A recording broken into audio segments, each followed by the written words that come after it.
I heard them before I saw them, their voices filtering through the hospital room door, left slightly ajar.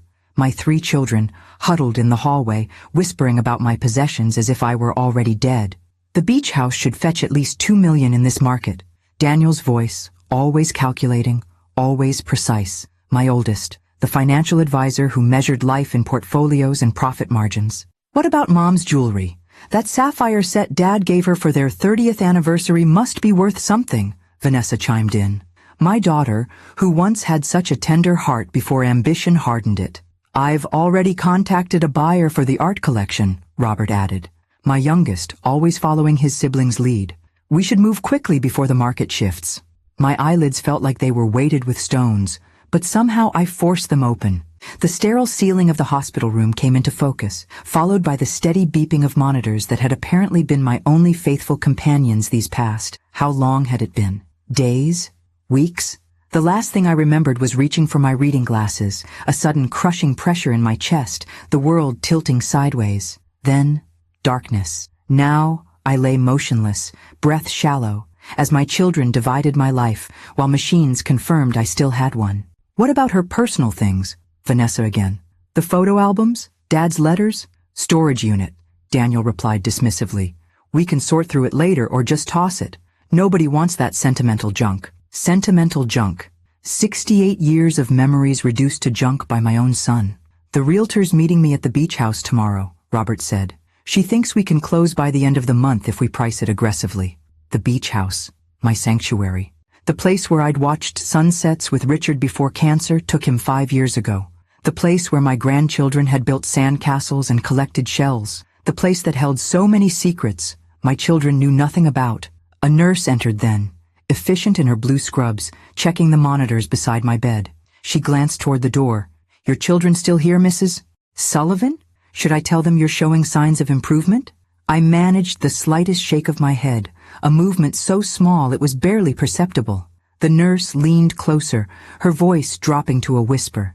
You can hear them, can't you? Planning already. She adjusted my IV with gentle hands. Happens more often than you'd think. Families get ahead of themselves. Ahead of themselves. Such a polite way of saying my children were vultures circling, too impatient to wait for my actual death before picking my life apart. Your vitals are stronger today, the nurse continued, making notes on her tablet. Dr. Patel will be pleased. He said you were a fighter from the start. A fighter. Yes, I had been once. When Richard got sick, when money was tight during the early years, when I had to make impossible choices. When had my children forgotten that? The door opened fully, and Daniel stepped in, startled to find the nurse at my bedside. Any change? He asked, his voice shifting to the concerned son he showed the world. Your mother's condition is stabilizing, the nurse replied. These things take time, but there are positive signs. Daniel nodded solemnly, playing his part. We're just discussing some practical matters. Mom was never good with finances or planning. Dad always handled everything. The lie slid so easily from his lips. Richard had been the dreamer, the big picture thinker. I had been the practical one, managing our household budget through lean times, making $1 stretch into $2. I understand, the nurse said, though her tone suggested she didn't. Just remember, stroke recovery can be unpredictable. Many patients regain more function than initially expected. Of course, Daniel replied, not quite hiding his disappointment. We're just being prepared. Mom would want that. No, what I wanted was for my children to remember who I was, not just Richard's wife or their mother, but Victoria Sullivan, a woman who had made her own quiet marks on the world. After the nurse left, Daniel lingered by my bed, studying me with detached interest, like an appraiser evaluating an antique.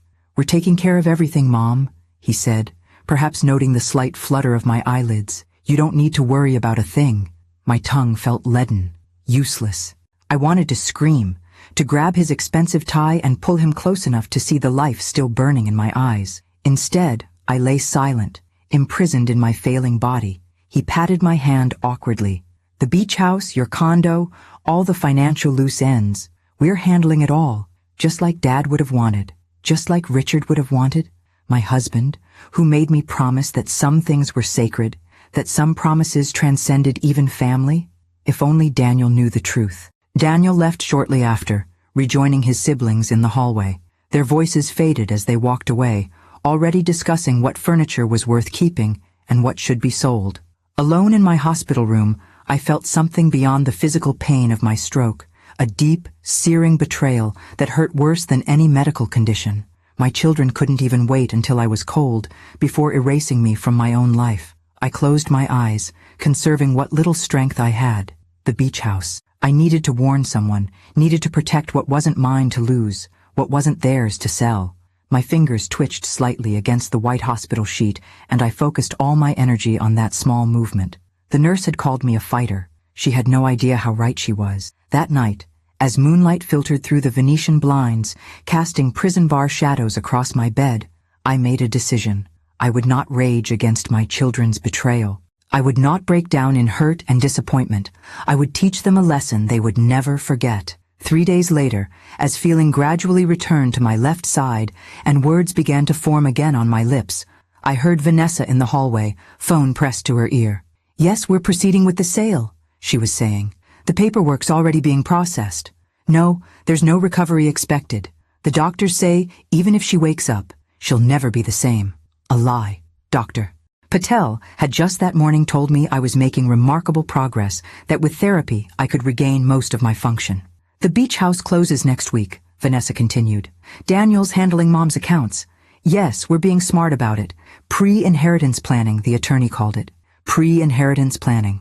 Such a clinical term for theft. I closed my eyes, feigning sleep as she entered the room. I wasn't ready yet. I needed more strength, more time to formulate my response. But time was running out for the beach house, for the promise I had made years ago that my children knew nothing about. The next morning, when my physical therapist asked me to try speaking again, I focused every ounce of my will on forming one critical sentence. I need to make a call. If this story of family betrayal and hidden secrets has captivated you, make sure to subscribe so you don't miss what happens next. What is Victoria hiding about the beach house? Will she recover in time to stop her children's betrayal? The journey has just begun. I need to make a call. The physical therapist, Jenny, paused mid-stretch of my arm, surprise flickering across her face. These were my first coherent words since the stroke. "Mrs. Sullivan, that's wonderful progress." She smiled warmly. "Who would you like to call?" I swallowed hard, my throat dry from disuse. "My lawyer." Jenny's eyebrows rose slightly. "Your lawyer? Not your children?" I managed a small, deliberate shake of my head. "Lawyer. Important. I understand." Something in her expression told me she did. Perhaps she'd overheard my children's conversations too. "Let me check with Dr. Patel about phone use, and we'll make it happen." 2 hours later, after Dr. Patel had examined me and expressed pleased surprise at my progress, Jenny returned with a hospital phone. "Your doctor approved a short call," she said, positioning the phone against my ear while holding it for me. "Do you remember the number?" I did. I'd memorized Harold Winter's number decades ago, when he'd first helped Richard and me draft our wills. My fingers couldn't manage dialing yet, so Jenny input the number as I laboriously recited each digit. Harold answered on the third ring. "Winter's Legal Associates." "Harold," I managed, my voice a rasp. "Victoria Sullivan." A pause. "Victoria? My God, I heard you were unresponsive. Are you all right?" "Stroke," I confirmed. "Getting better. Need help. Emergency." "Of course, anything," he replied immediately. His voice softened. "I've known you and Richard for 30 years. Whatever you need." "Beach house," I whispered, each word an effort. "My children." "Selling it." "The Malibu property?" Harold sounded concerned. "I see. This is serious." "They don't know," I continued, pausing between words to gather strength. "Need to stop them. Important. Call this number." I slowly recited a phone number that Harold would find nowhere in my official records. "I'll handle it immediately," Harold assured me. "And Victoria, do you want me to inform your children of your improvement?" I considered this carefully. If they knew I was regaining speech and mobility, they might accelerate their plans. "No. Let me surprise them." I could almost hear Harold smile through the phone. "Understood. I'll visit tomorrow with some papers for you. Rest now." After Jenny took the phone away, I closed my eyes, exhaustion washing over me. The effort of speaking had drained what little energy I had, but a small sense of triumph burned in my chest. The first countermove had been made. The next day brought not only Harold to my room, but also my granddaughter Lily, her chestnut hair pulled back in a messy bun, dark circles under her eyes suggesting sleepless nights. "Grandma," she breathed, rushing to my bedside and carefully taking my hand. "They told us you might never wake up properly, that you might not recognize us." I squeezed her fingers weakly. "No, you," I whispered. "My Lily." Tears spilled down her cheeks. "I've been coming every day, but you were always sleeping. The nurses said you needed rest." I hadn't known she'd been visiting. My treacherous children had never mentioned it. Harold cleared his throat gently. "Lily was concerned about some of the decisions being made, Victoria. She contacted me independently yesterday." I looked at my granddaughter with new appreciation. "Smart girl." Lily bit her lip. "Mom and the uncles are selling everything, Grandma. The beach house is already in escrow. They're having an estate sale at your condo next weekend." Her voice broke. "They're even selling Grandpa's record collection and your first edition books." The pain of this betrayal was physical, a tightness in my chest that the monitors quickly detected, sending my heart rate climbing. "It's not right," Lily continued, anger now threading through her words. "They act like you're already gone, like your things don't matter, like your wishes don't matter." Harold stepped closer. "Victoria, I've contacted the number you gave me. The gentleman was quite concerned. He's flying in tomorrow." A wave of relief washed over me. He was coming. "Good." "Lily," I whispered, an idea forming. "Need your help." She leaned closer. "Anything, Grandma. Pretend? You don't know. I'm awake. Watch them. Report back." Harold looked concerned. "Victoria, perhaps a more direct approach." I shook my head firmly. "Want to know how far they'll go."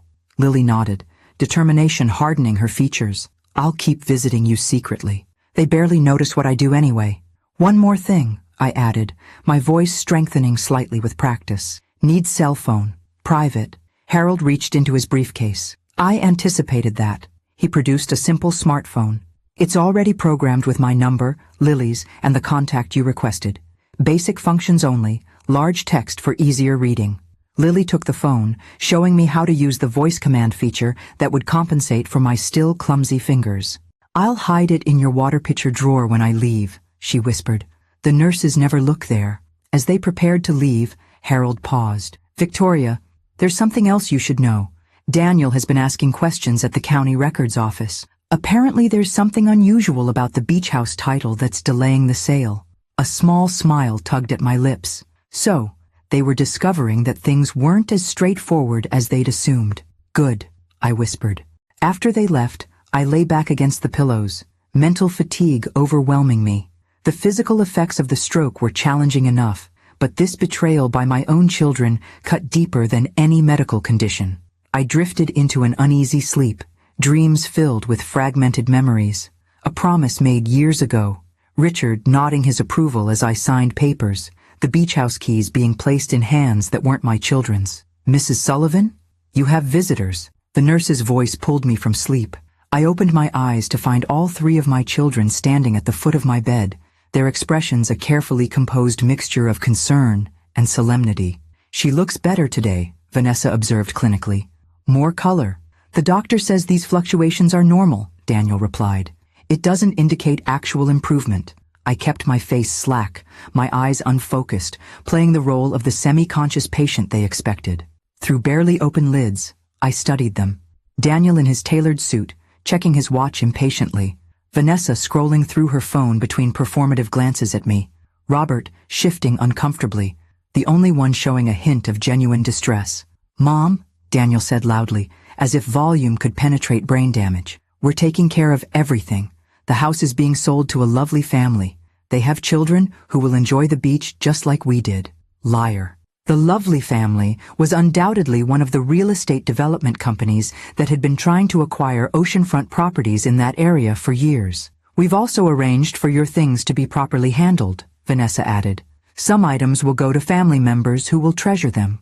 By family members, she meant herself, I was certain. Vanessa had always coveted my jewelry, especially the pieces Richard had given me. Robert finally spoke, his voice softer than his siblings. "Mom, if you can hear me, I hope we're doing what you'd want." A flicker of doubt in his tone. Perhaps there was still hope for my youngest. "They stayed only 15 minutes. their obligation fulfilled. As they filed out, I heard Daniel's phone ring in the hallway. "What do you mean there's a problem with the title?" His voice rose in frustration. "That's impossible. My parents owned that house for 30 years. I smiled faintly as their voices faded. The wheels of justice were beginning to turn. The next morning, I awoke to find a text message on my hidden phone. "Arrived in LA, meeting with Harold first. Will come to hospital this afternoon. Stay strong. David." David. Just seeing his name brought comfort. Like a life raft in the stormy sea my life had become. My children didn't know about him, had never bothered to learn about the promises I'd kept beyond our immediate family circle. Jenny arrived for my physical therapy session, her cheerful energy a welcome distraction from my troubled thoughts. "You're doing remarkably well, Mrs. Sullivan," she observed, as I successfully lifted my right arm above my head. "Dr. Patel says you're progressing faster than expected." "Motivated," I replied, finding it easier to form single words than complete sentences. "I can see that." Jenny helped me sit up on the edge of the bed. "Is it the house? I couldn't help overhearing your son in the hallway yesterday. He seemed upset about some property title." I nodded, grateful for her perceptiveness. "Beach house, not what they think." Jenny smiled conspiratorially. "Good for you, having a few secrets up your sleeve. Nothing wrong with surprising those who underestimate you." We worked for an hour on basic movements, sitting unassisted, gripping objects, even a few tentative steps with a walker. By the end, I was exhausted but triumphant. I was regaining control of my body, piece by painful piece. After lunch, Lily texted, "Mom and Uncle Daniel having emergency meeting with their lawyer. Something about complications with the title search." Uncle Robert looking worried. "We'll update later." I smiled at the phone screen. My children were discovering that their hasty property grab wasn't going as smoothly as planned. The title search would have revealed what they never suspected, that the beach house wasn't legally mine to sell. It hadn't been for 8 years. At precisely 3 o'clock, there was a soft knock at my door. When it opened, my heart swelled at the sight of the young man standing there. Medical textbooks tucked under one arm, dark circles under his kind eyes suggesting he'd come straight from an overnight flight. "Victoria," David Mitchell said softly, crossing the room to take my hand. "I came as soon as I heard."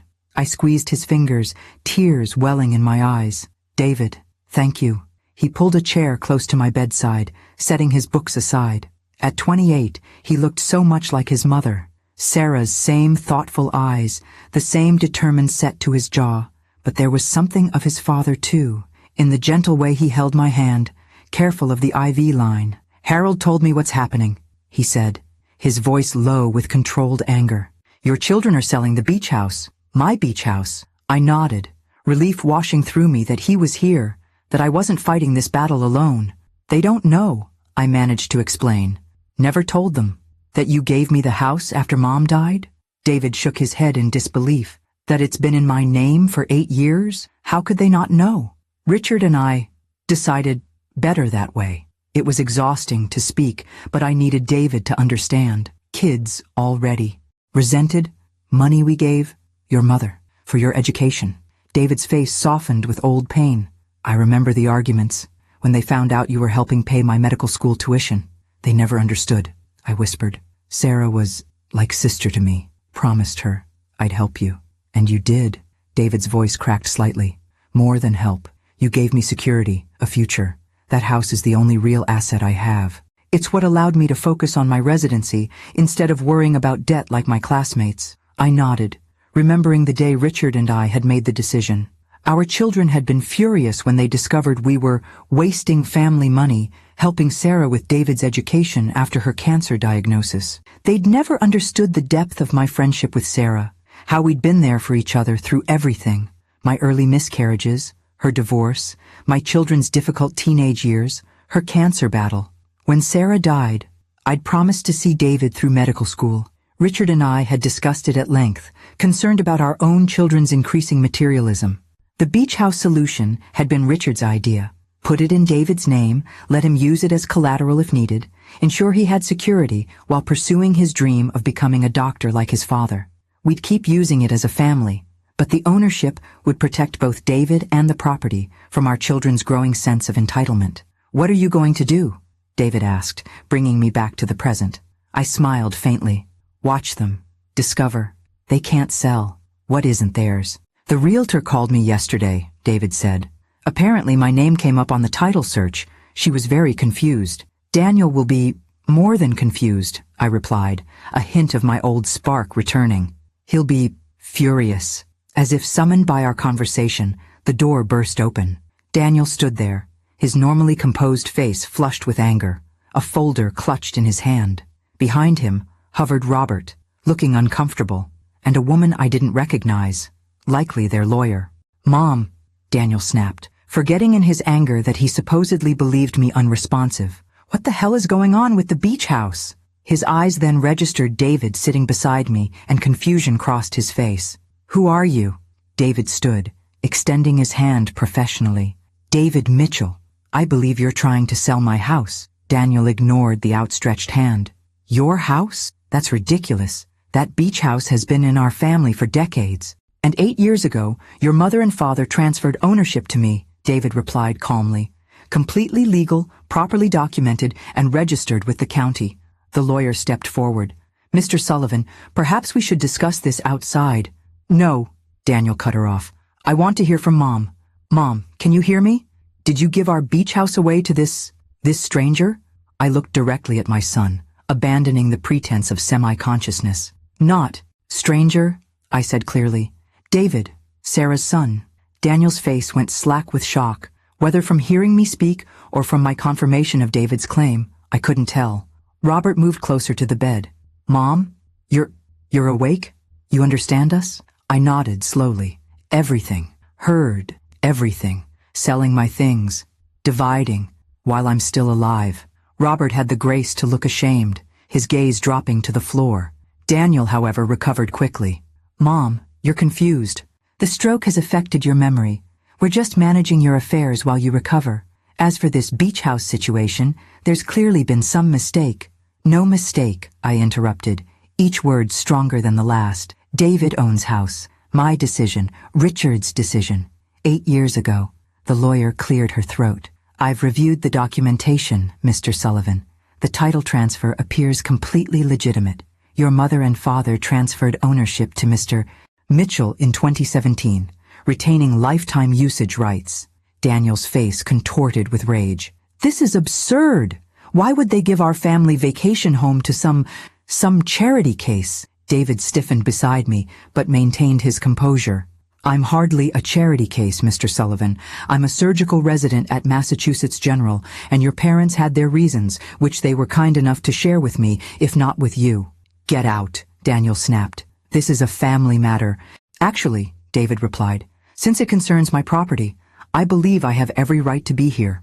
The standoff was interrupted by the arrival of Dr. Patel, who took in the tense scene with a frown. "What's going on here?" "Mrs. Sullivan needs rest, not distress. Her blood pressure is already elevated." "We're leaving," Robert said quickly, taking his brother's arm. "We'll continue this discussion later." As they turned to go, Daniel looked back at me, betrayal and calculation warring in his eyes. "This isn't over, Mom. Whatever you think you did with that house, we'll fix it." After they left, Dr. Patel checked my vitals, his expression concerned. "Try to avoid excitement, Mrs. Sullivan. Your recovery is progressing well, but stress can cause setbacks." When we were alone again, David sank back into the chair beside me. That went about as expected. "Worse to come," I predicted, feeling strangely energized despite the confrontation. "Wait until they learn about rest of it." David raised an eyebrow. "The monthly payments? The trust fund conditions?" I nodded. "Everything.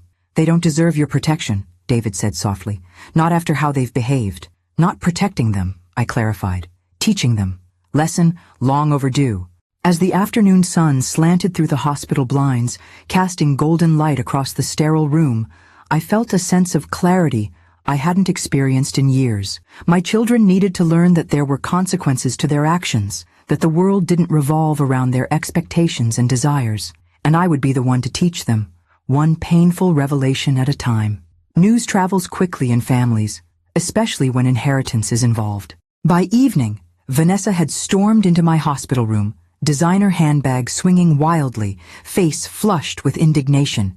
"What is this insanity about the beach house?" she demanded, without preamble. "Daniel says you gave it away, to a stranger." David had stepped out for coffee, leaving me momentarily alone. A fortunate timing that spared us another immediate confrontation.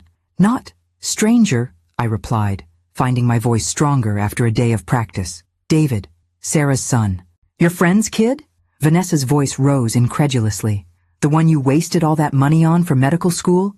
Mom, have you lost your mind?" I regarded my daughter calmly. At 42, Vanessa had her father's striking features, but none of his compassion. Somewhere between the private schools and country clubs, she'd lost the gentle heart I once knew. "My money," I reminded her. "My choice. It wasn't just your money. It was our family legacy. Dad worked his entire life building that portfolio, and you've been giving it away to people who aren't even related to us." I shook my head slowly. Sarah was family. Not by blood, by choice. "Choice?" Vanessa scoffed. "We're your actual family, your children, your flesh and blood, and you've betrayed us for some random kid?" The door opened and Lily slipped in, freezing when she saw her mother. I hadn't expected her. She usually came in the mornings when her mother was at yoga. "Mom?" Lily looked between us, quickly assessing the situation. "I just came to bring Grandma some decent food. The hospital stuff is terrible." Vanessa turned on her daughter. "Did you know about this? About the beach house?" Lily's face remained impressively neutral. "Know what? That your grandmother gave away our beach house years ago, to her friend's son. That charming vacation home that should have been part of your inheritance someday. Gone." I watched my granddaughter carefully. We hadn't discussed this specific detail during her visits. Lily hesitated, then straightened her shoulders. "I knew Grandma helped David Mitchell with medical school. She told me about it last year when I was considering pre-med. This was news to me. Lily had never mentioned interest in medicine." Vanessa's eyes narrowed. "You've been talking to her about this? Behind our backs?" "Not behind anyone's back," Lily replied evenly. "I just asked her for advice about my future, something you and Dad never seemed to have time for." The barb hit home, and Vanessa flinched slightly before recovering. "We're getting off track. The point is your grandmother has made a terrible mistake, possibly due to her condition. We're going to fix it." "Nothing to fix," I interjected. "Legal, proper, my decision." "A decision you never discussed with your own children." Vanessa's voice cracked with emotion, the first genuine feeling I'd heard from her in days. "Would you have understood?" I asked softly. "You never gave us the chance," she replied, and for a moment, beneath the anger, I glimpsed hurt, real hurt. Perhaps I had misjudged. Perhaps, underneath the materialism and entitlement, my children genuinely felt betrayed by my secrecy, not just deprived of an asset. The moment passed quickly. Vanessa straightened, smoothing her immaculate blouse. "It doesn't matter. Daniel's already consulting with another attorney. There must be grounds to challenge this. Diminished capacity, undue influence, something." And just like that, any sympathy I'd felt evaporated. Not a word about my recovery, about how I was feeling, about what I might need. Only strategies to undo my decisions and claim what they believed was rightfully theirs. "Good luck," I said simply. The door opened again, and David entered with 2 coffee cups. He stopped short at the sight of Vanessa, his expression carefully neutral. "I didn't realize you had company. I can come back." "No need," Vanessa said coldly, gathering her purse. "I was just leaving." She turned to me, eyes hard. "This conversation isn't over, Mom." After she left, Lily exhaled shakily. That was intense. David handed me one of the coffee cups, which I accepted gratefully. "Your mother, I presume?" he asked Lily. She nodded. That was one of her more restrained performances, believe it or not. I took a careful sip of the coffee, my first since the stroke, rich and revitalizing. "Lily interested in medicine," I told David. He turned to my granddaughter with genuine interest. "Really? What specialty?" Lily blushed slightly. "I'm just exploring options, but possibly pediatrics or geriatrics. I like working with people who actually need help." The subtle dig at her family's materialistic focus wasn't lost on me. Lily had always been different, more thoughtful, more genuine. In many ways, she reminded me of myself at that age, before life had complicated everything. "We should talk," David offered. "I could tell you about my residency experience, the realities of medical school. It's rewarding, but challenging." "I'd like that," Lily replied with unexpected enthusiasm. Watching them, I felt a strange sense of continuity, as if something important was being preserved despite my children's best efforts to dismantle my legacy. Perhaps the connections that mattered most weren't the ones defined by DNA after all. "Grandma," Lily said, turning back to me, "I brought you something." She pulled a small photo album from her backpack. "I rescued it from the boxes Uncle Daniel was packing up from your condo. I thought you might want to keep it."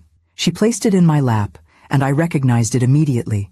The small blue album where I'd kept photos of Sarah and me throughout our 40-year friendship. Sarah at my wedding, me at her son's birth. Both of us, arms around each other at her 50th birthday, a year before her diagnosis. Sarah thin but smiling during chemo, my hand clasping hers. Tears welled in my eyes. "Thank you," I whispered. David peered at the album, his expression softening. "I haven't seen some of these in years. Mom kept the same ones." He pointed to a photo of Sarah and me on the beach, both in our 30s, laughing as waves crashed around our knees. "The very beach where the contested house stood. She loved that place," David said quietly. "Even before you owned it. Remember how we used to rent the cottage 3 houses down every summer? Mom would say someday she'd have her own place there." I nodded, memory washing over me. "That's why we bought it, for her to visit. When she got sick, wanted her to have peaceful place." Lily was listening intently, absorbing this history she'd never heard. "So the beach house was special to Sarah too?" "Very," I confirmed. "After diagnosis, she stayed there, last summer, of her life." David swallowed hard. "It was the last place she felt truly happy. When you transferred it to me after she died, it meant everything, not just financially, but emotionally. My children never knew her, like I did," I explained to Lily. "Never understood our friendship, because they never asked," Lily concluded quietly. "They just assumed it was their inheritance, their right." "Yes," I reached for Lily's hand. "You, different, see beyond possessions." She squeezed my fingers gently. "I should go before Mom wonders where I am, but I'll come back tomorrow." After she left, David helped me look through more of the album, each photo unlocking memories.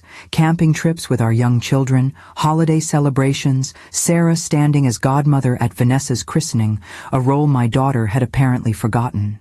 "Your children really have no idea, do they?" David asked. "About everything you and Mom shared, about the promises you made to each other."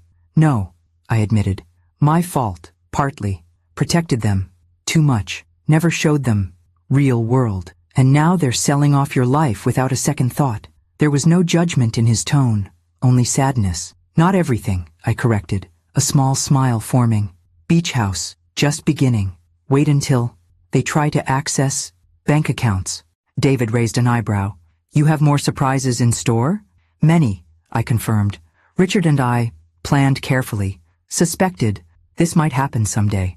"You knew your own children would try to liquidate your assets while you were hospitalized?" The disbelief in his voice was palpable. "Hoped not," I clarified.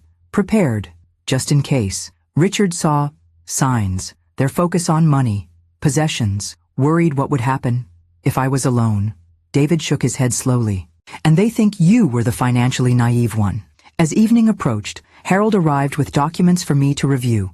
Papers that would make my recovery official, my competency established, my authority over my own affairs restored. "The neurologist will evaluate you tomorrow," he explained. "Once he confirms your cognitive functions are intact, we can file these immediately." I nodded gratefully. "And the other matter?" "In progress," Harold assured me. "The funds are secure. Your children cannot access them without the proper documentation, which only you possess." "Good." I settled back against the pillows, exhaustion creeping in, but determination burning bright. Let them sell what they can. Each sale, one step closer to the truth. Harold patted my hand gently. "Rest now, Victoria. The pieces are in motion." As I drifted towards sleep that night, I thought of Richard, of the conversations we'd had during his final months. How he'd worried about our children's values, about the legacy we would leave. How we'd agreed that true inheritance wasn't measured in property or bank accounts, but in lessons learned and wisdom gained. Our children had missed those lessons. Perhaps, in my imperfect way, I could still teach them, even if the education came through loss rather than love. Saturday morning dawned bright and clear, the kind of perfect Southern California day that usually lifted my spirits. But as I sat in the wheelchair by my hospital window, a heaviness pressed against my chest that had nothing to do with my medical condition.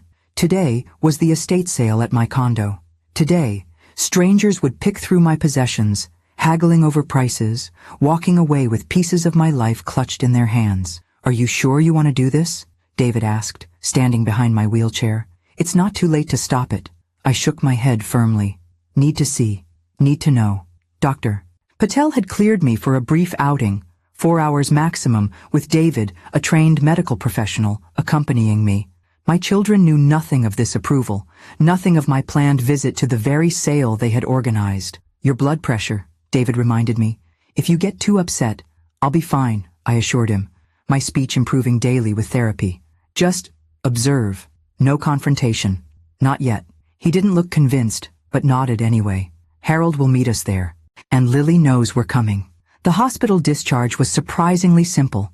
Within 30 minutes, I was settled in David's rental car, a pillow supporting my weaker side, heading toward the coastal condo that had been my home since Richard's death. As we approached my neighborhood, I noticed the signs first, neon posters with black arrows, the words, "Estate Sale, Everything Must Go," in garish lettering, like a liquidation at a failing business, like my life was being cleared out for inventory. "Vulgar," I murmured. David's hands tightened on the steering wheel. "We don't have to do this." "Yes," I insisted. "We do." He parked a block away to avoid the cluster of cars already lining my street. As he helped me into the wheelchair, I caught sight of a woman walking away from my building, carrying Richard's antique chess set, the one his father had given him, the one he'd planned to pass to his first grandchild. I swallowed hard, forcing down the wave of grief that threatened to overwhelm me. David wheeled me slowly toward the condo building, where a small crowd had gathered in the lobby. Most were strangers, clutching coffee cups and numbered tickets, waiting for their turn to enter. Estate sale vultures, I'd always called them. The regulars who showed up early, who knew the best items would go first. We joined the line, David pulling my sun hat lower over my face. No one gave us a second glance, just another elderly woman in a wheelchair, perhaps looking for bargains like everyone else. When our number was called, we entered the elevator to my floor. As the doors opened on the 12th story, the sounds hit me first. Voices haggling, drawers opening and closing, the particular rustle of people examining items that don't belong to them. Then, the sight, my front door standing open, strangers wandering freely through rooms that had been my private sanctuary. And in the center of it all, Vanessa and Daniel, overseeing the dismantling of my life with clipboards and calculating eyes. "Price check on the silver service," someone called. $800 for the set, Daniel replied without hesitation. "But we'll take $7 if you're buying today." $700 for the Georgian silver that had been in Richard's family for 4 generations. The service we'd agreed would go to Robert's children when they married. A middle-aged woman held up my cream cashmere sweater. "How much for this?" $40, Vanessa answered, barely glancing up from her clipboard. "All clothing is as marked. My favorite sweater, the one Richard had given me our last Christmas together, now reduced to a price tag in a stranger's hands." David squeezed my shoulder gently. "We can leave," he whispered. I shook my head, forcing myself to breathe evenly. This was why I had come, to witness, to remember, to fuel the resolve that would carry me through what was to come. We moved through the crowded rooms, unnoticed in the general bustle. In my bedroom, a woman was trying on my jewelry, holding up earrings to her reflection in my vanity mirror. In Richard's study, now emptied of his books, a man was measuring the antique desk for transport. It was in the living room that we finally encountered Lily, who was standing guard over a small stack of photo albums and personal papers. Her eyes widened when she saw us, but she quickly composed her expression, giving only the slightest nod of acknowledgement. "These items aren't for sale," she was explaining firmly to an insistent customer. "Family historical documents. But everything has a price," the woman argued. "What if I gave you $100 for the lot?" "Not for sale at any price," Lily repeated, her tone brooking no argument. I felt a surge of pride for my granddaughter's quiet strength. "What's the holdup here?" Daniel approached, frowning at the interaction. "This lady wants to buy Grandma's personal papers and photos," Lily explained. "I told her they're not for sale." Daniel sighed impatiently. "Lily, we discussed this. Anything we're keeping has already been removed. Everything else goes." "These are her private journals," Lily protested. Her letters from Grandpa during the war. Her parents' naturalization papers. You can't just sell these to strangers. Fine, Daniel conceded with obvious irritation. Put them in my car. But everything else is priced to move. He turned to the customer. We have some lovely first editions in the den that might interest you instead. As Daniel led the woman away, Lily finally made eye contact with us, mouthing, "Follow me," before picking up the stack of preserved items and heading toward the kitchen. In the relative privacy of the empty pantry, Lily set down her precious cargo and embraced me carefully. "Grandma, I can't believe you're here. Are you okay?" "Managing," I assured her. "Needed to see with my own eyes." "It's horrible," Lily whispered, tears threatening. "They're selling everything. Even things I know meant something special to you. I've tried to save what I could, but you've done wonderfully," I interrupted, patting her hand. "Some things, just things. Others," I gestured to the stack of albums and papers she'd protected. "Those matter. Mom found the safe in your closet," Lily continued urgently, "but she couldn't open it. They're bringing someone this afternoon to drill it." David and I exchanged glances. The safe contained the documentation we needed, the proof of the trust accounts, the arrangement with David, the conditions Richard and I had established years ago. "Harold has copies," David assured me. "Everything is legally protected."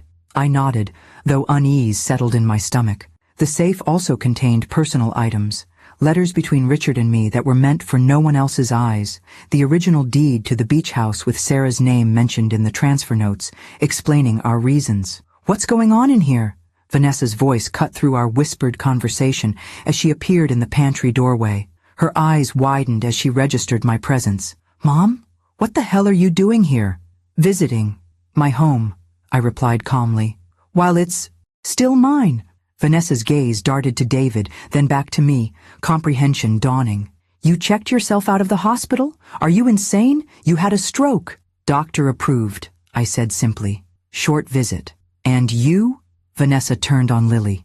"You knew about this? You've been conspiring behind our backs?" "Someone needed to look out for Grandma's interests," Lily replied, chin raised defiantly. Vanessa's face flushed with anger. "Daniel," she called sharply, "you need to get in here. Now!" Within moments Daniel appeared, stopping short at the sight of me in the wheelchair. "Mom? What's going on?" "Apparently," Vanessa said icily, "Mom has checked herself out of the hospital to spy on us, with the help of her friend's son and our daughter." Daniel's expression shifted from surprise to calculation. "How long have you been here?" "Long enough," I replied. "Seen everything I needed to see." "Mom, you don't understand," he began, his tone conciliatory. "This is all for your benefit. We're liquidating assets to pay for your long-term care. The doctors said—" "Liar," I interrupted, my voice stronger than it had been in weeks. "Doctors said, good prognosis. You never asked, never wanted to know." An uncomfortable silence fell over the pantry, broken only by the sounds of the ongoing sale in the other rooms, strangers exclaiming over fines, cash registers beeping, my life being parceled out piece by piece. "I think," David said quietly, "it's time we left. This has been enough excitement for one day." I nodded, suddenly feeling the fatigue of emotion and physical exertion. But as David turned my wheelchair, I looked back at my children one last time. "Enjoy the sale," I said softly. "Everything has a price, even lessons about consequences." As we left the condo, I heard Daniel calling after us, demanding answers, explanations, but I didn't turn around. I had seen what I came to see. My children had shown me exactly who they were, and I had shown them, in my quiet way, that I was still very much alive and watching. The hospital room felt different when I returned, less like a prison, more like a temporary command center.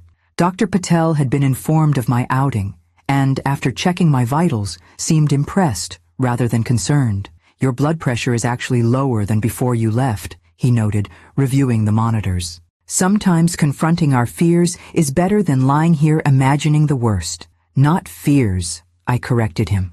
"Realities." He smiled sympathetically. "Well, whatever they were, facing them seems to have done you good. Your speech is markedly improved, too." After he left, Harold arrived, his normally unflappable demeanor showing signs of strain. "They've opened the safe," he announced without preamble. I had expected this, but the news still sent a cold ripple through me. When?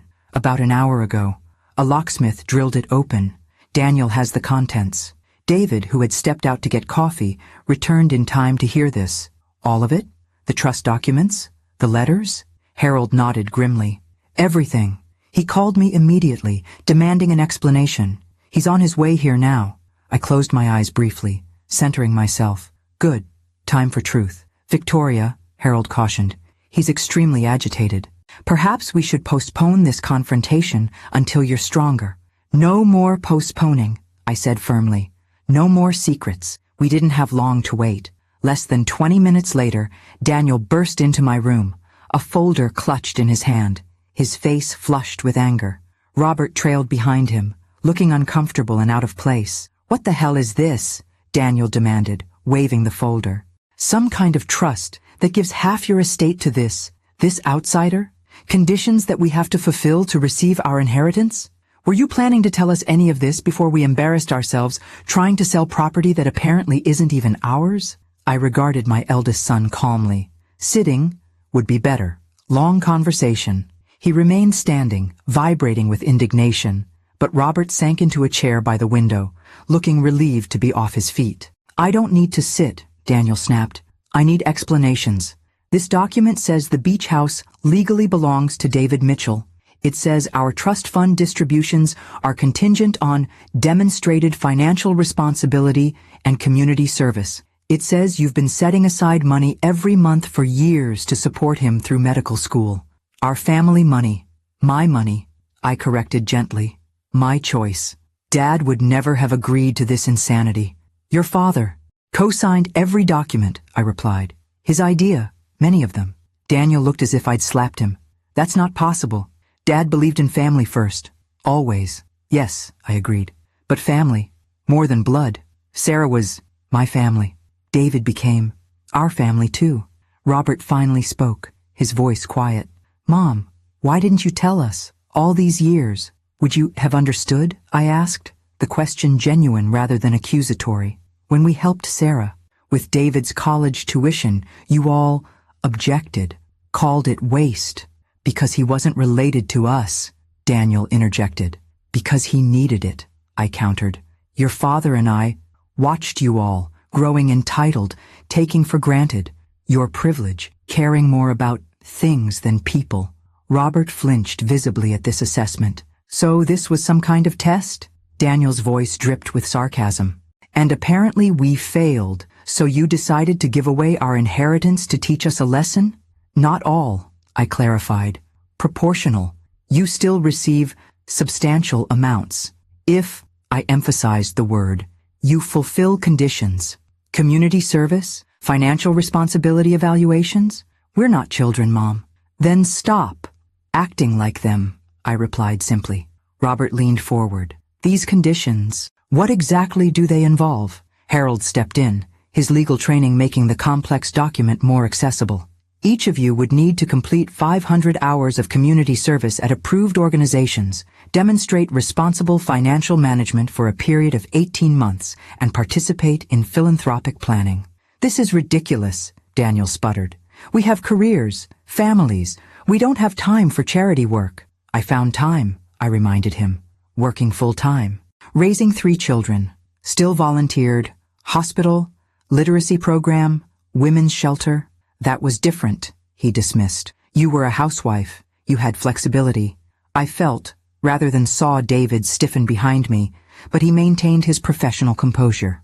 Daniel, Harold interjected, regardless of how you feel about the conditions, they are legally binding. The trust was established 7 years ago, with your father's full participation and consent. The documentation is extensive and clear. We'll challenge it, Daniel threatened. Undue influence. Diminished capacity. Your father was president of his company. When he signed, I reminded him. I was on 3 boards. Good luck. Proving diminished capacity. Robert ran a hand through his hair, a gesture so like his father's that my heart clenched. What about the monthly payments to David? Those are still ongoing? I nodded. Until his residency completes. 2 more years. Why? Robert asked, and unlike Daniel's demanding tone, his seemed genuinely confused. Why him and not, I don't know, Any of the other people you knew? It was the first thoughtful question any of my children had asked, and I answered it honestly.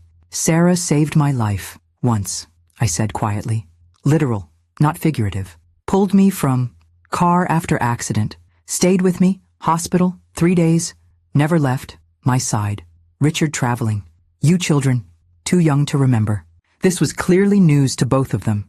When she got sick, promised I'd do. Same for her, I continued.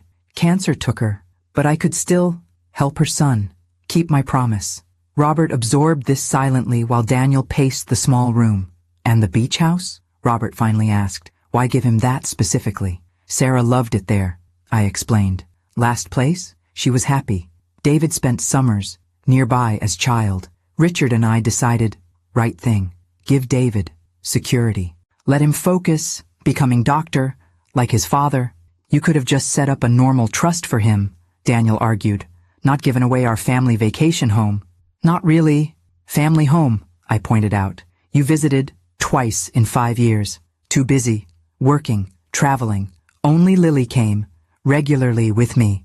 Another uncomfortable truth they couldn't refute. What about the condo? Daniel demanded.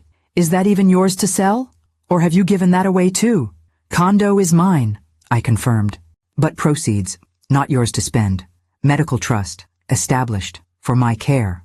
Daniel laughed bitterly. Of course, you've thought of everything, haven't you? Controlled everything from your hospital bed while we've been running ourselves ragged trying to manage your affairs? Affairs? Didn't need managing, I said calmly.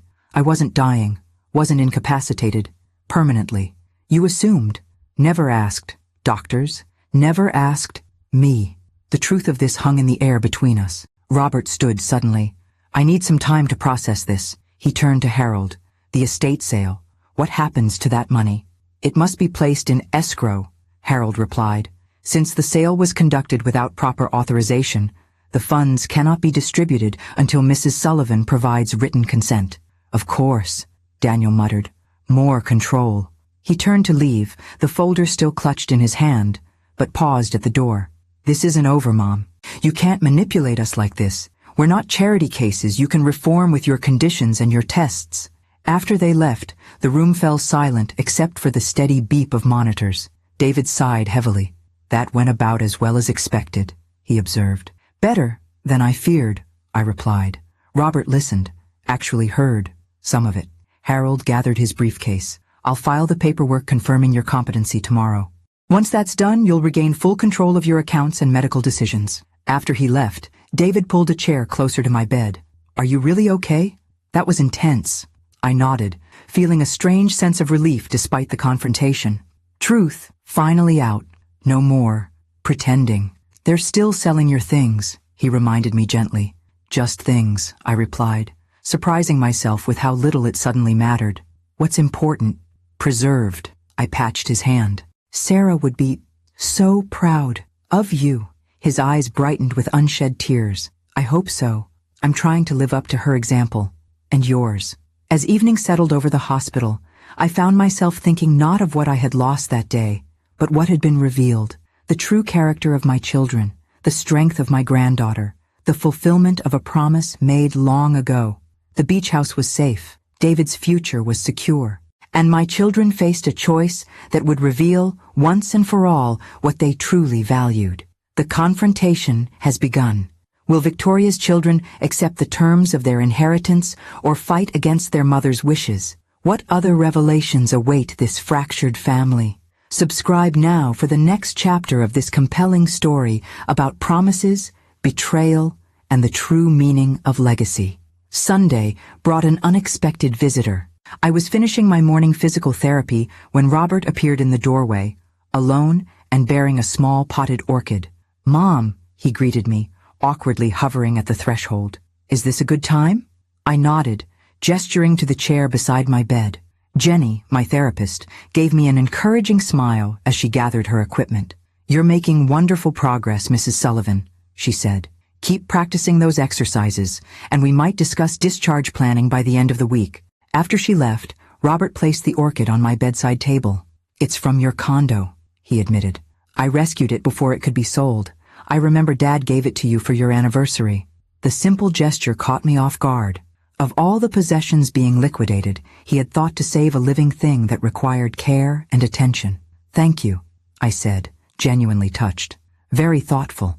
Robert sat, looking more like the boy I remembered than the man who had stood silently by while his siblings divided my possessions. "Mom, I've been thinking about everything you said yesterday. About Sarah, about David, about the conditions in the trust." I waited, giving him space to continue. "I looked up some old family photos last night," he said. "Found one from my 10th birthday. Sarah was there, helping you serve cake. I'd completely forgotten she was part of those moments." "She was always there," I confirmed. "For every important day. When you broke your arm, she drove us to emergency room. When Vanessa had chicken pox, she stayed nights, helping me care for all of you." Robert nodded slowly. "I don't remember much of that. I guess kids don't notice the adults who make their lives possible." "Natural," I assured him. "Children, self-centered by nature, but adults should grow beyond that." He winced slightly at the gentle rebuke. "I'm trying to understand, Mom. The beach house, the trust conditions, all of it. Daniel's furious, talking about lawyers and challenges. Vanessa's not speaking to anyone. But I keep thinking about what you said, that we never even asked about your prognosis. And you're right. We just assumed the worst and started distributing your life." The admission hung between us, honest and painful. "Why?" I asked simply. "Why assume I was done?" Robert looked down at his hands. "I don't know. It's terrible to say out loud. I think it was easier to think of you as already gone, to not have to face what we were doing." His honesty was startling and healing in its way. "The trust conditions," he continued. 500 hours of community service. That's what, 12 weeks full-time? Or a year of weekends? "Approximately," I agreed. "Not impossible." "No," he conceded. "Not impossible at all." He hesitated. "I called the community center near my house this morning. They need help with their literacy program. I signed up for orientation next Saturday." Tears pricked my eyes unexpectedly. "Robert, I'm not saying I agree with everything," he added quickly. "The beach house still feels like it should have been discussed with us. But the conditions, maybe Dad and you were right. Maybe we have lost sight of certain values. Privilege, easy to take for granted," I said softly. "Your father and I, worked so hard, give you opportunities, but perhaps made it too easy." "Daniel doesn't see it that way," Robert warned.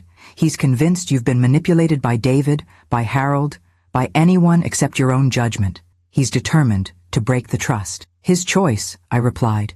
"Consequences, also his." We talked for nearly an hour, the longest real conversation I'd had with my youngest son in years. He asked about Sarah, about our friendship, about the promises we'd made to each other. For the first time, he seemed genuinely interested in my life as something more than an extension of his childhood.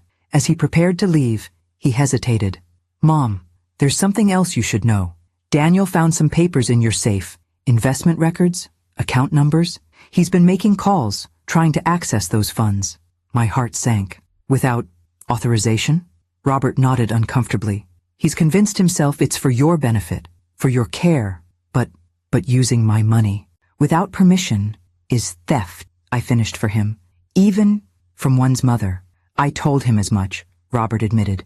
"That's partly why he's not speaking to me either." After he left, I called Harold immediately, alerting him to Daniel's activities. His response was swift and decisive. Additional security measures on all accounts, notifications to the financial institutions, acceleration of the competency filing. "It will be handled by end of business tomorrow," Harold assured me. "He won't be able to access anything." I thanked him, then sat in the quiet of my hospital room, contemplating the fractures in my family that seemed to be widening rather than healing. Daniel, desperate to seize control. Vanessa, retreating into silent resentment. Robert, hesitantly reaching toward understanding. In the afternoon, Lily arrived with David, both carrying coffee and wearing expressions that suggested news. "Grandma," Lily began immediately, "Uncle Daniel came to our house this morning. He tried to convince Mom that you're being manipulated by David, that he's after your money." "Vanessa's response?" I asked. "She actually defended you," Lily said, sounding surprised herself. "She told him that whatever your reasons, they were your choice to make, that selling your things while you were hospitalized was wrong, even if they thought it was for your benefit." This was unexpected. Vanessa, of all people, drawing a line. She's still upset, Lily clarified, seeing my expression. But I think seeing you at the estate sale, realizing you were aware and watching them, it affected her. And there's more, David added. Daniel apparently contacted the hospital administration, trying to suggest I've been unduly influencing you, that I shouldn't be allowed to visit because I'm not family. Ridiculous, I said firmly. Dr. Patel shut it down completely, David continued. He informed Daniel that as your physician, he's observed no cognitive impairment that would make you susceptible to influence, and that you've made your wishes regarding visitors very clear. I made a mental note to thank Dr. Patel for his support. Also, Lily added, glancing at David, I've been talking with David about medical school, about what it takes, the commitment involved. It's helping me decide if it's really the path I want. And, I prompted, noticing the light in her eyes. I think it is, she said with quiet determination. I want to help people, make a difference like David is doing, like you did, with your volunteer work. Pride swelled in my chest, not just at her ambition, but at her reasons. Not money or status, but service and purpose. Your mother knows, I asked. Lily nodded. I told her last night. She was surprisingly supportive, said if that's what I really want, she'll help me prepare for the MCAT next year.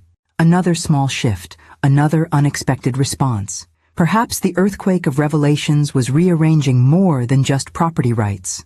As we talked through the afternoon, a plan began to form in my mind. The divisions in my family would not heal overnight, might never fully mend, but perhaps there was a way forward that acknowledged both the pain and the possibility of growth. David, I said as they prepared to leave, I need one more favor. When I'm discharged, want to visit Beach House, see it, one more time. Of course, he agreed immediately. It's still your house too, Victoria. The lifetime usage rights were very clear in the agreement. Not just visit, I clarified. Want family meeting, there, all of them. David and Lily exchanged glances. Are you sure that's wise? David asked gently. Daniel's actions suggest he's escalating, not calming down. Necessary, I insisted. Final confrontation, all cards, on table.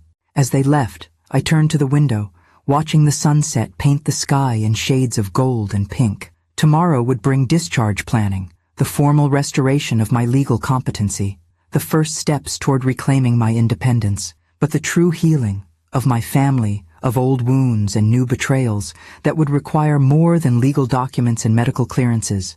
That would require courage, honesty, and perhaps a setting that reminded us all of what really mattered. The beach house waited, its windows facing the endless horizon, its walls holding decades of memories, both joyful and painful.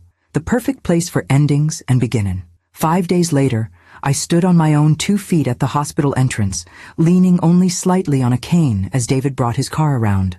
Dr. Patel had pronounced my recovery remarkable and cleared me for discharge with outpatient therapy 3 times weekly. Remember to pace yourself, he cautioned, reviewing my medication schedule one final time. You've made extraordinary progress, but stroke recovery is a marathon, not a sprint. Understood, I assured him. No marathons, for now. He smiled, shaking my hand warmly. It's been a privilege, Mrs. Sullivan. You've reminded me why I became a doctor in the first place. As David helped me into the passenger seat, I took a deep breath of fresh air, my first taste of true freedom in nearly a month. The world seemed sharper somehow, colors more vibrant, sounds more distinct. Perhaps it was simply the contrast with the sterile hospital environment, or perhaps it was the heightened awareness that comes with nearly losing everything. Where to? David asked, sliding behind the wheel. Your condo or beach house? I replied without hesitation. Called ahead, Harold meeting us there. Lily, too. And your children? He asked carefully. Invited. All 3. Don't know. Who will come? The drive to Malibu took nearly an hour in midday traffic. I spent it watching the familiar landscape pass by, marveling at how simultaneously unchanged and different everything seemed. The stroke had altered more than my body. It had shifted my perspective, clarified priorities I hadn't examined in years. As we turned onto the coastal highway, the ocean came into view, endless blue stretching to the horizon, waves crashing against rocky shores. I felt my shoulders relax, tension I hadn't realized I was carrying, slowly dissipating. I forget sometimes, David said, noticing my expression. How beautiful it is here. Boston has its charms, but this, he gestured toward the panoramic vista. Why Sarah loved it, I agreed. Healing place. We rounded the final curve, and there it stood, the beach house. 2 stories of weathered cedar and glass perched on the bluff, its wide deck extending toward the ocean like an outstretched hand. So many memories lived within those walls. Richard teaching the children to play chess on rainy afternoons, Sarah and I sharing wine and secrets on the deck at sunset, Lily building sandcastles with her grandfather on the private beach below. And now, parked in the circular drive, 3 cars waited. Harold's sensible sedan, Lily's compact, and to my surprise, both Robert's SUV and Vanessa's luxury coupe. Only Daniel's vehicle was missing. All but one, I murmured. David nodded. Are you ready for this? As I'll ever be. He helped me from the car and up the wooden steps to the deck. The front door stood open, sea breeze carrying voices from within, some tense, others conciliatory. Lily spotted us first, rushing to embrace me carefully. Grandma! You look so much better. Feel better, I assured her, returning the hug. The others turned at our entrance. Harold nodded in greeting. Robert stood awkwardly by the fireplace, and Vanessa, surprisingly, approached to offer a stiff but seemingly genuine kiss on my cheek. You should have told us you were being discharged today, she said, her tone more concerned than accusatory. We would have helped, needed, to do this my way, I explained. On my terms. Yes, Vanessa replied with unexpected insight. I'm beginning to understand that about you. I moved slowly to my favorite armchair by the picture window, settling into its familiar embrace. From this vantage point, I could see everyone in the living room while gazing out at the ocean beyond, a position of both connection and perspective. Thank you for coming, I began, my voice stronger each day with therapy. Especially here, of all places. Daniel refused, Robert said bluntly. Said he wouldn't participate in, quote, this charade of manipulation and theft. He's meeting with another lawyer today. I nodded, unsurprised but disappointed nonetheless. His choice. But I'm glad. The rest of you came. Why here, Mom? Vanessa asked, perching on the sofa's edge. Why bring us to the very house you gave away? Because this house holds truth, I replied simply. About family, about promises, about what really matters. I gestured to Harold, who opened his briefcase and removed a folder. Before we begin, legal matters first. My competency, officially established. Control of all accounts, returned to me. Estate sale proceeds. In escrow until I determine their distribution. Vanessa and Robert exchanged glances, but didn't object. Now, I continued, I want to tell you a story about Sarah, about this house, about why. It belongs to David now. For the next half hour, I spoke more than I had since the stroke, recounting the 40-year friendship that my children had witnessed but never truly understood. How Sarah had stood by me through Richard's military deployment, through miscarriages and health scares, through the challenging years of raising 3 strong-willed children.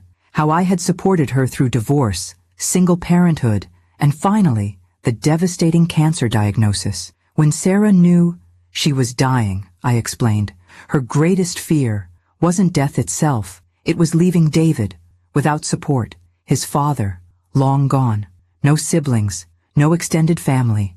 She asked you to look after him, Robert guessed, his expression thoughtful. Yes, but more than that, she asked me to help him, become the doctor he'd dreamed of being, like his father, a dream that required years of education, expensive education. So you helped with tuition, Vanessa acknowledged. We knew that part. What we didn't understand was why this level of commitment to someone outside our family. Because Sarah was family, I said firmly. Different kind, but no less real. She saved my life once, literally, pulled me from burning car, after accident, stayed by my side, hospital, 3 days straight. I could see this revelation landing differently now than it had with Daniel and Robert earlier. Vanessa's expression softened slightly. Richard and I decided Beach House would provide security, allow David focus on medical training, not financial stress. His name on deed meant he could borrow against it, if needed. But we retained lifetime usage rights. Nothing really changed, except paper ownership, except everything changed, Vanessa pointed out, because you never told us. You let us believe it would be ours someday. Fair criticism, I acknowledged. Perhaps should have been more transparent, but your reactions to helping with tuition didn't inspire confidence. You called it waste of family resources. No one could deny this truth. The trust conditions, Robert interjected. The community service requirements. Why structure our inheritance that way? I turned to him with appreciation for the direct question. Because money without purpose or perspective can damage as easily as help. Your father and I wanted more for you than just financial security. Wanted you to experience giving back, finding meaning beyond possessions. I've started, Robert said quietly. The literacy program. It's actually rewarding. Helping adults learn to read, seeing their progress. I didn't expect to enjoy it. Pride warmed my chest at this small but significant step. I looked into the women's shelter program, Vanessa admitted unexpectedly. The one you volunteered with for years. They need help with their financial literacy workshops, teaching budgeting, credit management. I thought maybe my skills could be useful there. The surprise must have shown on my face because she added defensively, I'm not saying I agree with all of this, but I'm considering the conditions, testing the waters. It was more than I had dared hope for. David, who had remained silent throughout, finally spoke. I want you all to know something. When your mother transferred the beach house to me, it came with her own conditions, that it remain available to your family. That any significant decisions about its use or potential sale would include consultation with all of you. She never intended to cut you out of this place or its memories. Is that true? Robert asked me directly. I nodded. This house, meant for happiness, for healing, for bringing people together, not driving them apart. As if to emphasize my words, the setting sun broke through cloud cover, sending golden light streaming through the windows, illuminating the room in a warm glow. For a moment, we all sat in silence, absorbing the beauty and perhaps, I hoped, the deeper meaning of this place that had become the center of our conflict. I miss Dad, Vanessa said suddenly, her voice uncharacteristically vulnerable. Being here, I can almost feel him. His presence. Me too, Robert agreed softly. He would be so proud of you both, I told them, for being here, for listening, for trying to understand.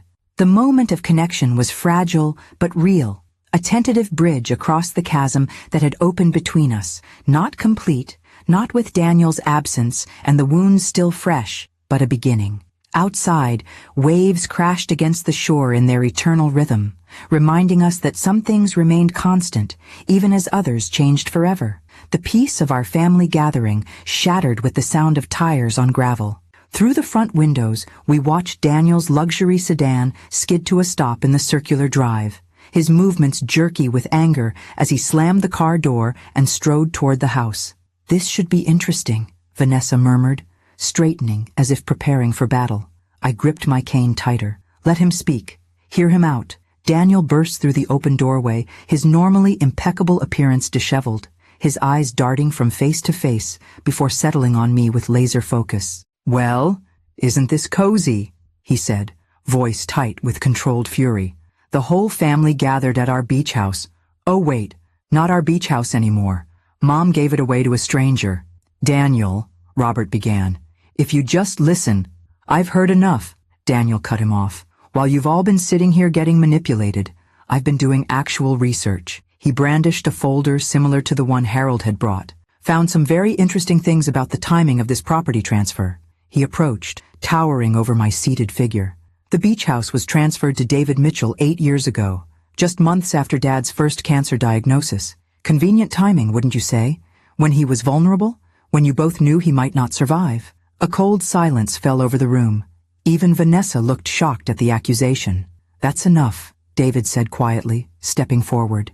You're upset, I understand, but that crosses a line. Stay out of this, Daniel snapped. You're the beneficiary of all this manipulation. Of course you'd defend it. I raised my hand, silencing further interruptions. Let him finish. Say your piece, Daniel. He seemed momentarily thrown by my calm acceptance, but quickly recovered. The trust conditions, the property transfer, all of it happened when Dad was sick, when he wasn't thinking clearly, when you were making decisions for both of you. The lawyer I spoke with today says we have grounds to challenge everything based on Dad's diminished capacity at the time. Harold stirred from his corner. That would be extremely difficult to prove, given the extensive documentation and multiple witnesses to Richard's competency at the time of signing. We'll see about that, Daniel retorted. And there's more. I've been going through financial records. Mom has been sending money to David monthly for years, thousands of dollars diverted from our family's resources. My resources, I corrected quietly. My choice. Dad would never have approved, Daniel insisted. Not of giving away a family property, not of these ridiculous conditions on our inheritance. I studied my eldest son. The tight line of his jaw, the defensive posture, the absolute certainty in his eyes. In many ways, he reminded me of myself at his age, stubborn, convinced of my own righteousness, unable to see beyond my narrow perspective. Sit down, Daniel, I said, my voice surprisingly strong and steady. There's something you need to see. He hesitated, then grudgingly took a seat across from me, as far from David as possible. I nodded to Harold, who removed a sealed envelope from his briefcase and handed it to me. I was saving this for last resort, hoped we wouldn't need it. With slightly trembling fingers, I broke the seal and removed a DVD in a clear case. Richard made this 6 months before he died, asked me to keep it, unless absolutely necessary. What is it? Robert asked. Your father, speaking directly to you, about all of this. Daniel scoffed. Convenient. Another fabrication to support your story. Let's watch it, Vanessa suggested, her voice neutral. If it's Dad, we'll know. Harold set up his laptop on the coffee table, inserting the disc. After a moment of loading, Richard's face appeared on the screen, thinner than in his healthy days, but clear-eyed and alert, sitting in his study at home. Hello, children, he began, his familiar voice filling the room. If you're watching this, it means your mother has felt it necessary to share some difficult truths with you. I had hoped this recording would never be needed, that you would accept her decisions with grace and understanding. But knowing you as I do, a wry smile crossed his face. I suspected you might need to hear this directly from me. Daniel leaned forward despite himself, eyes fixed on his father's image. First, let me be absolutely clear, Richard continued. Every decision regarding our estate planning, the beach house transfer to David Mitchell, the trust conditions, all of it was done with my full knowledge, participation, and enthusiastic support. In fact, many of these ideas were mine originally. He shifted in his chair, expression growing more serious. I've watched with increasing concern as you've grown into adulthood. You've achieved professional success, financial stability, all the things your mother and I hoped for you. But somewhere along the way, something essential seems to have been lost. The values we tried to instill, compassion, generosity, perspective, have been overshadowed by materialism and entitlement. Daniel's face flushed, but he remained silent. The beach house decision came after much thought. Sarah Mitchell was family to us in all but blood. When she faced her own cancer battle, your mother and I promised to see David through his education.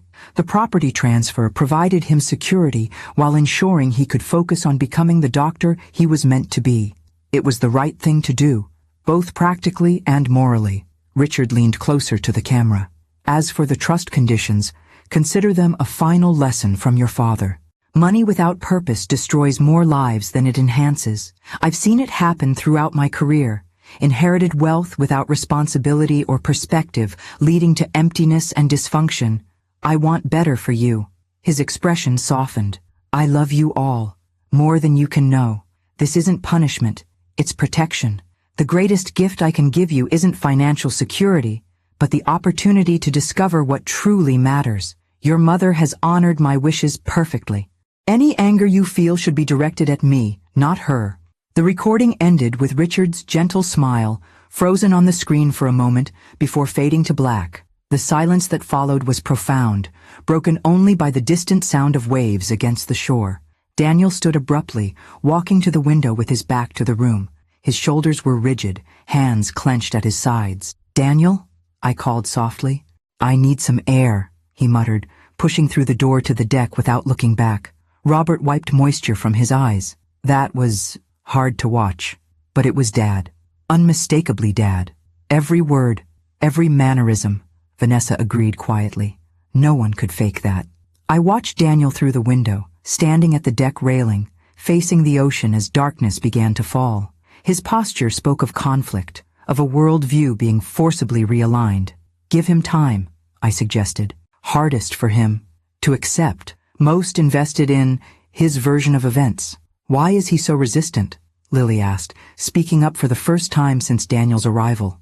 Uncle Robert and Mom are at least trying to understand. Pride, David offered thoughtfully. Speaking as someone who's seen this in patients' families, sometimes the person who reacts most strongly is the one who recognizes themselves most clearly in the criticism. I nodded slowly. Daniel always, most like Richard. Same drive, same certainty. Being wrong, difficult for both. As the last light faded from the sky, Daniel remained on the deck, a solitary figure against the darkening horizon. Inside, conversation continued more quietly, with Robert asking David about his medical residency, Vanessa examining old photo albums with Lily, Harold discussing legal details with me. A fragile normalcy had descended, broken only when Daniel finally re-entered, his face composed but eyes revealing inner turmoil. I need to head back to the city, he announced stiffly. Early meeting tomorrow. Daniel, I began. We should talk. Not now, Mom, he interrupted, but without his earlier hostility. I need time to think. It wasn't acceptance, but it wasn't rejection either. Something had shifted, however slightly. As he prepared to leave, he paused by David's chair. For what it's worth, my father was a good judge of character. If he approved of you, there must be substance there. It wasn't an apology, but from Daniel, it was significant concession. After he left, the atmosphere lightened noticeably. Vanessa suggested ordering dinner, and to my surprise, everyone agreed to stay. As night fully claimed the sky, the beach house lights glowed warmly against the darkness, voices and occasional laughter spilling from its windows. Not quite the family harmony of years past, but something healing nonetheless. Later, as David helped me to the master bedroom I'd shared with Richard for so many summers, I felt a profound sense of accomplishment. Not victory. There were no winners or losers in this family reckoning, but progress towards something true and necessary. Do you think he'll come around? David asked, turning down the bed with the practiced efficiency of a doctor. Daniel? Eventually, I replied. On his own terms, in his own time. And if he doesn't? If he pursues legal challenges? I smiled slightly. Then we face that too. Family, complicated, healing, not linear. As I settled against the pillows, listening to the eternal rhythm of waves below, I thought of Richard, of Sarah, of promises kept and lessons learned. The beach house stood, as it always had, bearing witness to both our best and worst moments. A sanctuary not because it was perfect, but because it was real. The confrontation with Daniel brings painful truths and uncertain reconciliation. As Victoria settles back into the beach house, what final revelations await this family's journey?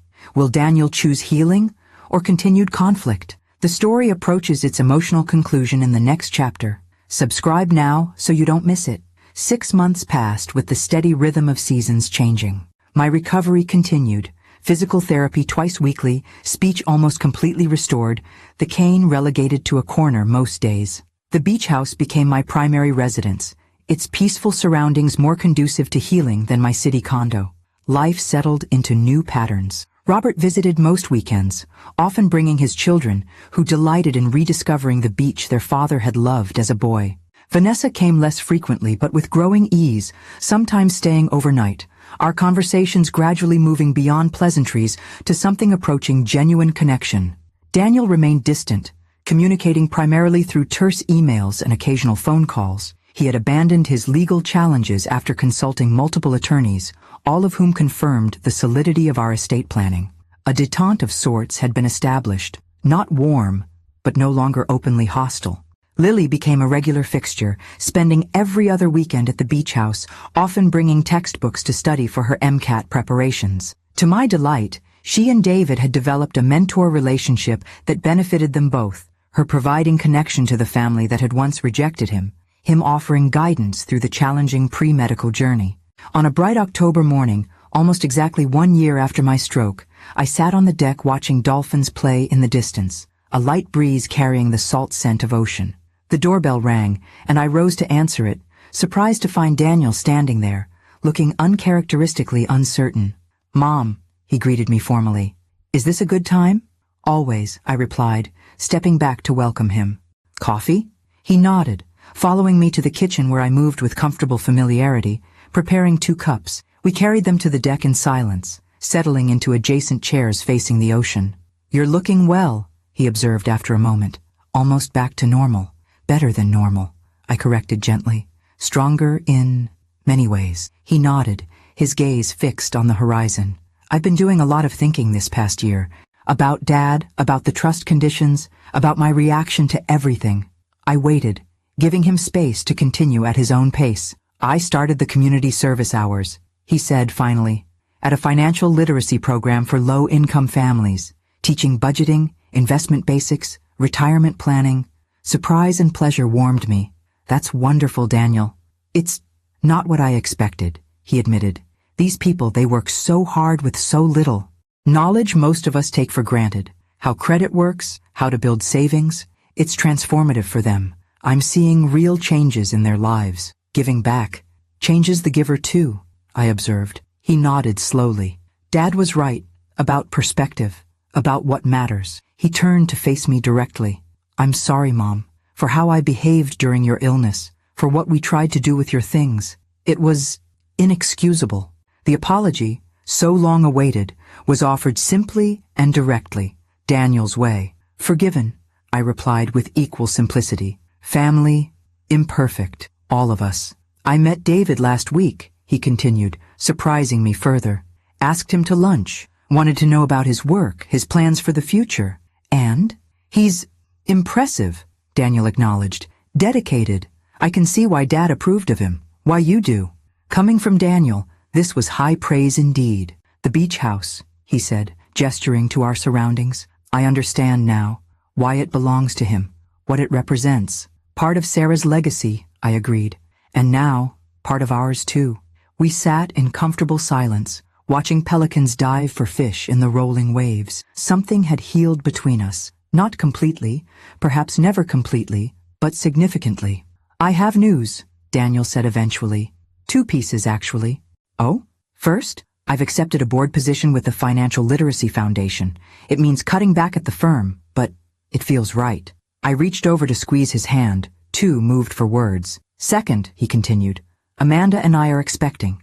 A girl, due in February." Joy bloomed in my chest. "Daniel, that's wonderful." A small smile softened his features. "We're thinking of naming her Sarah, if that would be all right with you." Tears sprang to my eyes, unexpected and welcome. More than all right. Perfect. When he left that afternoon, our goodbye held none of the tension of recent months. Instead, there was a tentative warmth, a bridge being carefully rebuilt. 2 weeks later, on a crisp autumn day, I hosted a gathering at the beach house, not just family this time, but a purposeful expansion of our circle. David was there, of course, along with Lily, Robert and his children, Vanessa, and even Daniel with his wife. But also present were members of the foundation, where Daniel volunteered, colleagues from David's hospital, students from Lily's pre-med program. As twilight approached, I clinked my glass for attention. The conversations quieted as everyone turned expectantly. "Thank you all for coming," I began, my voice clear and strong. "This gathering marks something special. Today, we're officially launching the Sarah Mitchell Foundation for Medical Education." David's expression registered surprise. We had discussed the concept, but not the timing or name. "This foundation," I continued, "will provide scholarships for promising students pursuing medical careers, with priority given to those who've lost parents or faced similar hardships. Initial funding comes from me, but I'm pleased to announce that all 3 of my children have chosen to contribute as well." I nodded to Daniel, Vanessa, and Robert, who each raised their glasses in acknowledgement. David Mitchell will serve as the foundation's first director, with my granddaughter Lily as program coordinator, while she completes her pre-medical studies. Applause rippled through the gathering as David stepped forward, visibly moved. "I'm overwhelmed," he admitted. "Victoria, this honors my mother's memory in the most meaningful way possible, helping others follow the path she encouraged me to take." He paused, composing himself. "Thank you isn't adequate, but it's all I have." As the celebration continued into evening, with lights strung across the deck and laughter carrying on the ocean breeze, I found a quiet moment to slip away to the beach. The sand was cool beneath my feet as I walked toward the water's edge, where waves gently erased footprints with each advancing tide. I thought of Richard, of Sarah, of promises made and kept, of a stroke that could have ended everything, but instead had clarified what truly mattered, of children who had disappointed me deeply and then, in their different ways, found paths toward redemption. The beach house stood illuminated on the bluff above, windows glowing with warmth and life. Not my house anymore, not legally, but still home in all the ways that counted. Its ownership had caused such pain and division, yet now it had become a gathering place for healing and new beginnings. I heard footsteps behind me and turned to find all three of my children approaching across the sand.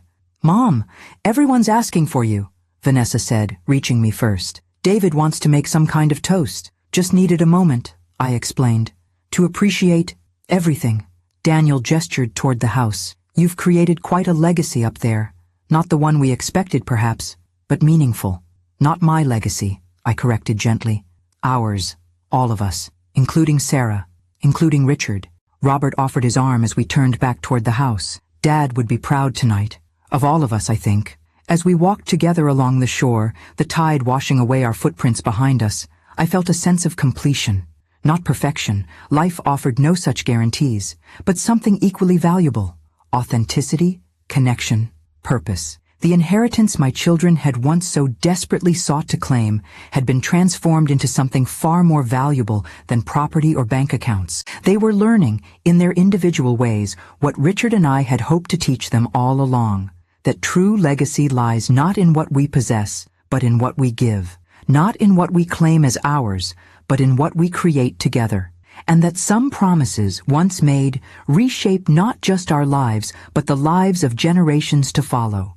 A ripple effect of compassion and commitment that no betrayal could ultimately diminish. As this story of family betrayal and redemption concludes, we're reminded that true inheritance isn't found in possessions, but in the values we choose to carry forward. Victoria's journey from hospital bed to healing has transformed not just her life, but the lives of everyone around her. Thank you for following this emotional story. If it touched your heart, please subscribe and turn on notifications so you never miss another powerful tale of family, forgiveness, and finding what truly matters.